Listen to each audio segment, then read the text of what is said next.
Many years ago, I was in Thailand with my partner at the time, who came down with a very bad case of dengue fever. It threw our trip completely upside down. He was in a private room in a hospital for a full week with nurses checking on him and taking blood 3 times a day. Both of our visas also expired while he was in the hospital, so I had to extend them with the hospital's help. I also had to cancel our scheduled onward trips out of the country, along with the accommodation we had booked. And I had to rebook a whole new itinerary. In all, the insurance claim involved multiple categories of claims that all went to different departments at the insurance company. Reimbursements of expenses were in 3 different currencies and more. It was a mess. The claims process was not a cakewalk, but in the end, we got reimbursed for many thousands of dollars in expenses, and most importantly, my partner got the care that he needed. Today, I will share with you what I learned through this experience so you can avoid mistakes that could mean the difference between your travel insurance coming through for you or not.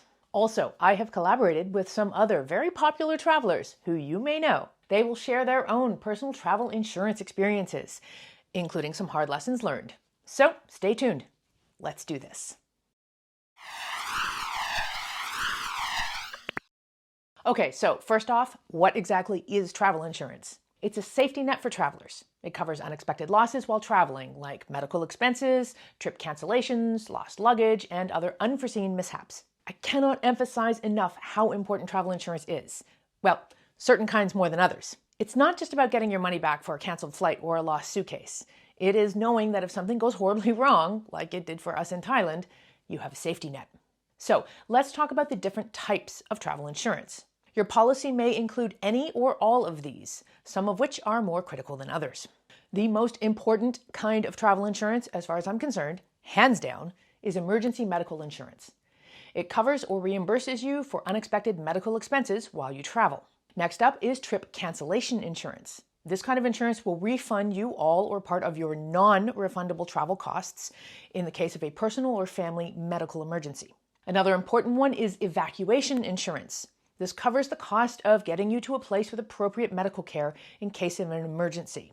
And stay tuned for Dave and Deb to share their story a little bit later on, where evacuation insurance was critical. Last up is baggage loss and theft insurance, which covers all or some of the value of your travel belongings if they are lost, stolen, or damaged. So here's the kicker. Every insurance policy has limitations and exclusions. It is crucial to read the fine print. For instance, most travel insurance policies won't cover extreme sports injuries or medical expenses related to pre-existing conditions. We will talk about this more in a bit. And if you think your trip cancellation insurance will kick in and refund you for any cancellation, think again. The criteria is super strict, unless that is you specifically got insurance with a cancel for any reason add-on, which is a way more expensive option. Also, be aware of the coverage limits. Your policy might cover medical expenses, but only up to a certain amount. The devil's in the details, folks. And those details are significant. And also mostly beyond the scope of what I can cover today. I have included links in the description and the first comment to some written resources that I've created that dive deep into the nuances of travel insurance, with some glossaries of terms, pro tips, and more. All right, let's talk about the top travel insurance pitfalls. These are mistakes that you definitely want to avoid because they can turn a manageable situation into a real headache. The biggest mistake you can make? Not thoroughly understanding your policy before you travel, and actually really before you buy the policy. If you're not super familiar with exactly what's covered and what to do when things go wrong, your claim could be denied. Let me give you a personal example.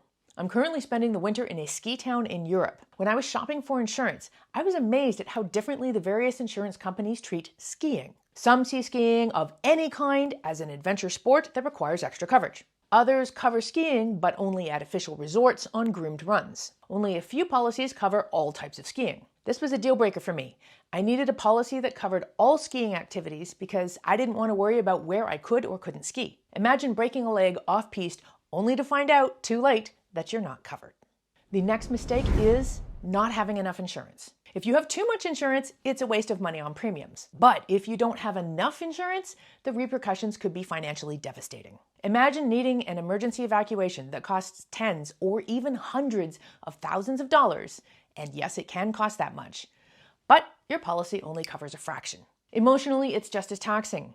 You're far from home, you're vulnerable, and now you're facing a financial burden and perhaps the possibility of not getting the care that you need. The cost of medical care can vary dramatically depending on where you go. The United States is renowned for having some of the most expensive medical care in the world. So if you are visiting the US, it's important to know this and to get a policy with a high coverage limit. Think like 7 figures. In fact, many insurance policies ask you in the application where you plan to go. And if you list the US, your cost of insurance could be double or even triple. Always assess your needs realistically and choose a policy that provides sufficient coverage. If you're in doubt, err on the side of caution and get more. Next up are pre-existing conditions. A pre-existing condition is anything that you have experienced symptoms of or sought medical attention for in the past. Most insurance policies will not cover pre-existing conditions. What varies is the period of time. Some insurance companies don't cover pre-existing conditions dating back to 6 months before you got the policy. Others are 2 years. And some policies just have a blanket exclusion for any pre-existing conditions at all, ever. Depending on your situation and the type of insurance that you're getting, you may be required to fill in a medical questionnaire as part of the application. This is where you'll be asked about your pre-existing conditions, which you're legally required to disclose. But even if there's no questionnaire, there may still be language in the policy about pre-existing conditions, and it's important to note this because if you need to make a claim, they may look into your medical history and they can deny your claim if they think it's related to a pre-existing condition. Now, in some cases, even if you do have a pre-existing condition, some policies may give you an out, and it's called acute onset of a pre-existing condition. By definition, this is considered an unexpected outbreak or recurrence of a pre-existing condition. It's something that could not possibly have been predicted, comes on quickly, and requires immediate medical attention. If a policy has this acute onset clause and the stars are in the right alignment, then you could be covered even though it's technically a pre-existing condition. Okay, so this next one is a double whammy. Always have your insurance information on you. You don't know when something is going to happen, but when it does happen, you need to be prepared. Write down your insurer's name, the policy number, and their toll-free number that you need to call in an emergency. Personally, I write all of this down on my passport photocopy, which is in my wallet at all times. If you're traveling with somebody, then also give them your travel insurance information. That way, if you're incapacitated, they can make the calls on your behalf. If you're traveling solo, then email your travel insurance information to somebody back home. This may sound overcautious, but it's not. You can't predict when a medical emergency is going to happen, and when it does happen, you need to contact your insurer immediately. This not only helps you get the care that you need, but it also avoids the potential of having your claim denied. Insurance companies often need to approve certain expenses up front. Delaying this call can mean that they will refuse to cover those expenses. Here's the rub. Travel insurance is great. When you need it, you need it. Not having it is bad. And as a side rant, if you're that person who thinks it's okay to not have insurance and instead to crowdsource to your friends for money when you end up in trouble, don't come knocking on my door. As far as I'm concerned, if you can't afford travel insurance, you can't afford to travel. That said, while I think insurance is very necessary, and while it's supposed to be there for you when you need it, the sad truth is that when it comes to claim time, the insurance company is going to do everything that they can to not pay you. I get it to a point. There are people out there who will try to get something for nothing by making false claims. So the insurance company needs to do their due diligence. But in so doing, they may make it difficult for you to get a perfectly legitimate claim paid out properly. They may also make mistakes, which happened to me, and I'll tell you about that in a minute. So these next few tips are related to making claims, which is ultimately where the rubber hits the road. Document everything. If the insurance company is looking for a reason not to pay out, then you need to show them every form of proof possible that your claim is legitimate. This is where documentation comes in. For claims relating to loss or theft of your stuff, cover your butt with 2 things. 1, keep original receipts for all of your expensive stuff that you're traveling with. And remember, I've already mentioned it, but I will say it again, know your policy inside and out. Baggage loss and theft insurance often has limits for what they'll cover and how much. Don't bring something on your trip that isn't covered, unless you're prepared to lose it, or if you have separate insurance for it, in which case you need to read your other insurance policy to make sure that you're covered abroad. 2, take photos of your stuff, and even of you with your stuff, so that you can prove that it's yours. Electronics, jewelry, luggage, expensive clothes, jackets, shoes, whatever. Even better, take photos with timestamps on them to show that you owned these things just before your trip. The nerdier you want to get with this stuff, the easier it will be come claim time. For medical claims, cover your butt similarly. I'll illustrate by example of what happened for my insurance claim experience when my partner got dengue fever in Thailand. Strap in, this one is an adventure. He started off feeling ill, and we visited the local pharmacist who suspected that it was dengue fever and told us to go to the hospital for tests. I called the insurance company and confirmed with them that they would cover the tests and which hospital we should go to. I documented this call. I wrote down the date, the time, who I spoke to, and I summarized what they said. We went to the hospital and paid for the tests with cash. Because he wasn't yet a hospital patient, he wasn't eligible for direct billing. Depending on the country you're visiting and the insurance company you're using, you might be able to have expenses like these paid directly by your insurance company. But ultimately, it depends. So be prepared to pay for things like this out of pocket and to get reimbursed. So we kept all the receipts and reports that we were given for these tests, which confirmed that he had dengue fever. This is where the inpatient expenses started. He was checked into the hospital, who then took our insurance information down, and his subsequent week in the hospital was fully covered directly by the insurance company. But I continued to keep records of everything, including the many subsequent calls that I have with the insurance company. Because we're not done yet. We were supposed to leave Thailand in 2 days, and we were not going anywhere. Our visas were expiring in 3 days. We had tickets from Thailand to Malaysia, accommodation and activities booked in Malaysia, and tickets from Malaysia to Singapore. All of this had to be canceled, and there were no refunds available. And we had to book new travel arrangements to get to Singapore in time to catch an onward flight to Australia. Lucky for us, the visa thing was pretty easy. A staff member from the hospital went with me to the immigration office and helped me extend both of our visas. I had to pay for this with cash, and of course I kept all documentation and receipts. The travel arrangements weren't super complicated to cancel and rebook, but they still went haywire in the claims process, which I'll get to in a minute. Luckily, I kept all of my receipts and documented everything, including the many calls that I have with the insurance company confirming that they would cover everything for both of us through the trip cancellation part of our insurance. All of this leads right into my next claims tip. Follow up and scrutinize everything. This particular insurance claim was made before online claims were as easy as they are now, so the only way to get reimbursed for our out-of-pocket expenses was to mail original documents and receipts into the insurance company. Between the hospital reports, visa documents, travel arrangements, and receipts, it was a stack of stuff. And while most claims can now be done by uploading receipts and scans online, not all can, so you may yet find yourself in the situation that I was in. By mailing all the original documents in, I knew I was giving up the only evidence I had of this claim existing, which meant that if it got lost in the mail or if I needed to follow anything up, I would be out of luck. So I copied everything. Not only did I copy everything, but I also included a table of contents at the beginning and I numbered the pages. I know you're probably thinking I'm a little cuckoo at this time, and I might be, but this table of contents and the organization paid off. See, over the next few months, I got checks in the mail for various portions of this claim. Turns out, different departments handled each part of the claim. One department was doing the medical stuff, another department was handling the visa stuff, and yet another one was handling travel arrangements, etc. So, I had to keep track of everything to make sure that I was getting properly reimbursed. A few things happened in this process. One was that there was just no reimbursement at all for some of these expenses. So I had to call the insurance company to follow up. Multiple times.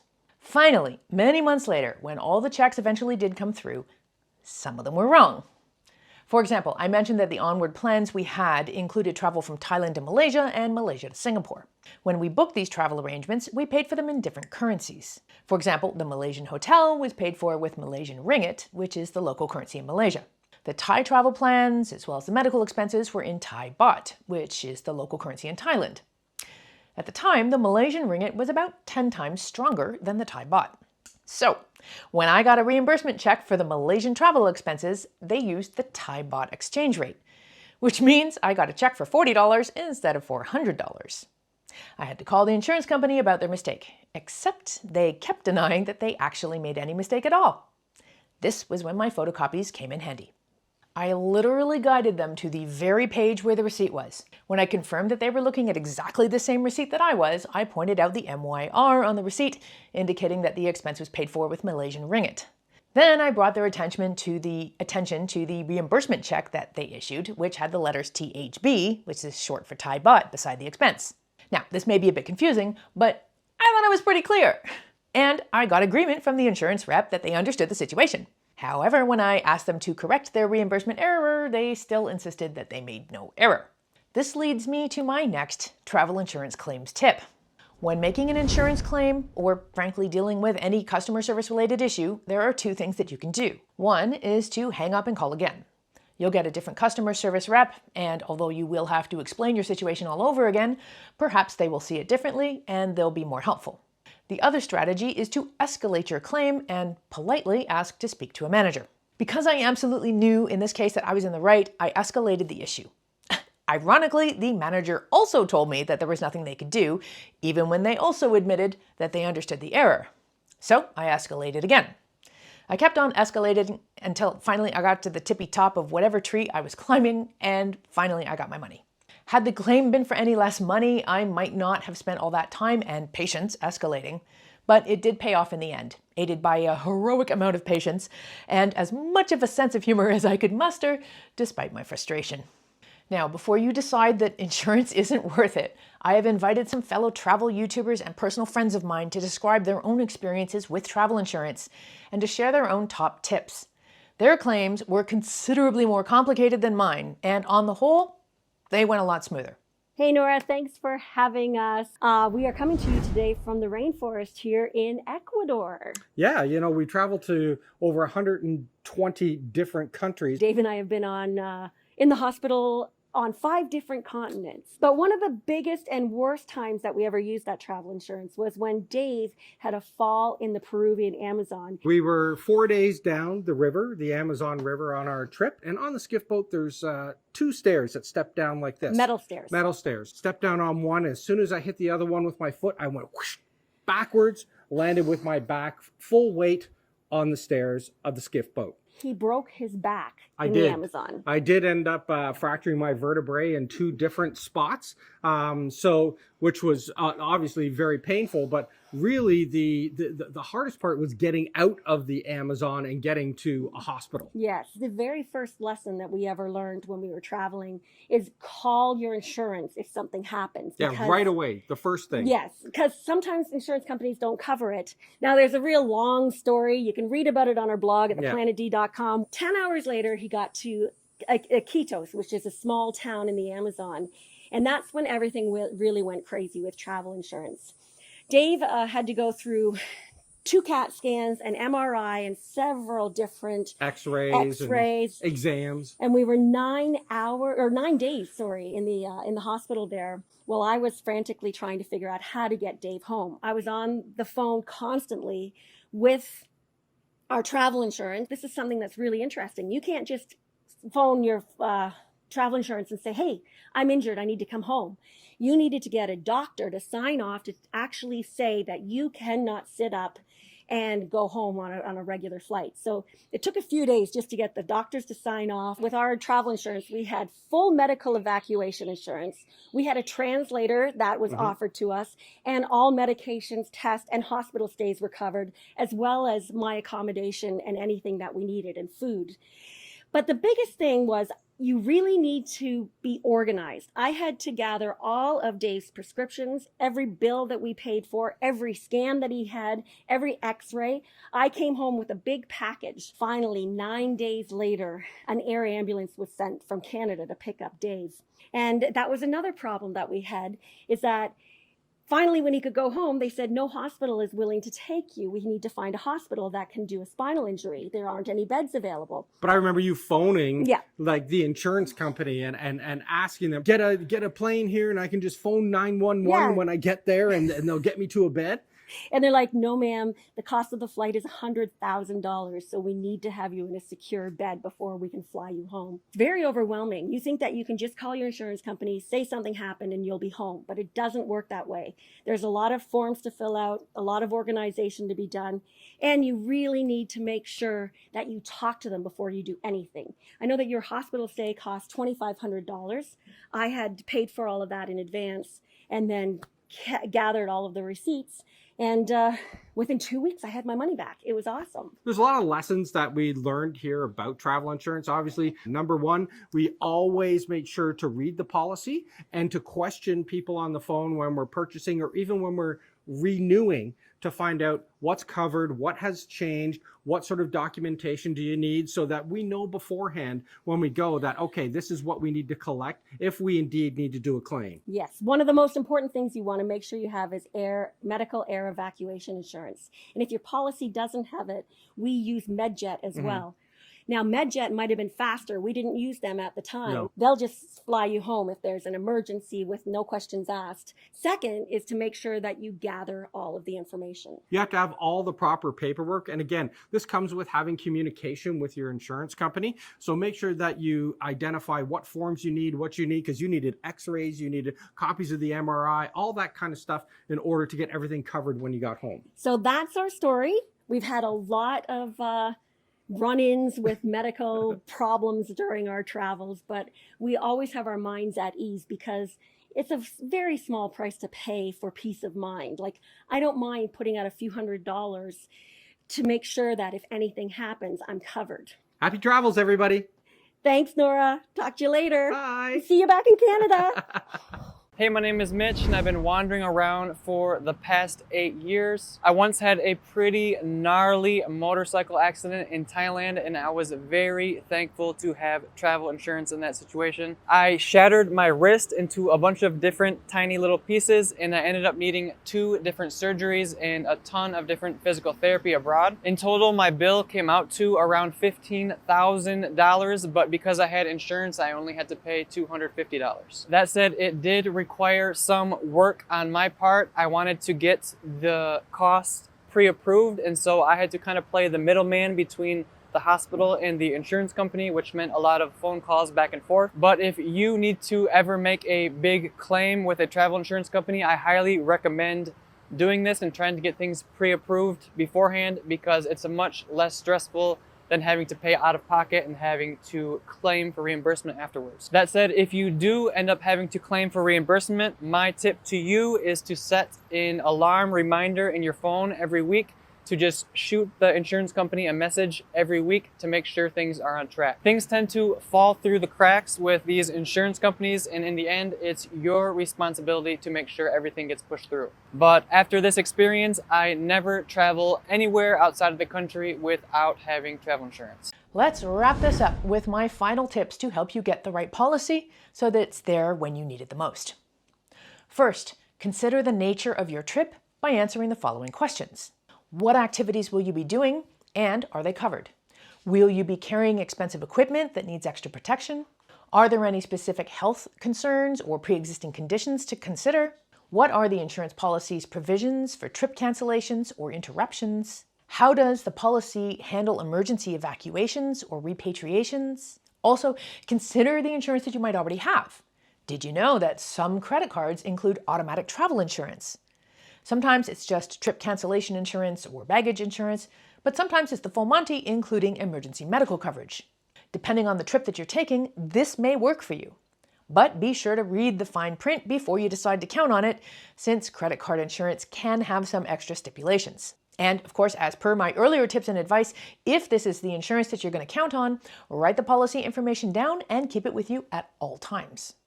I have a sneaking suspicion a fair few of you have your own travel insurance experiences.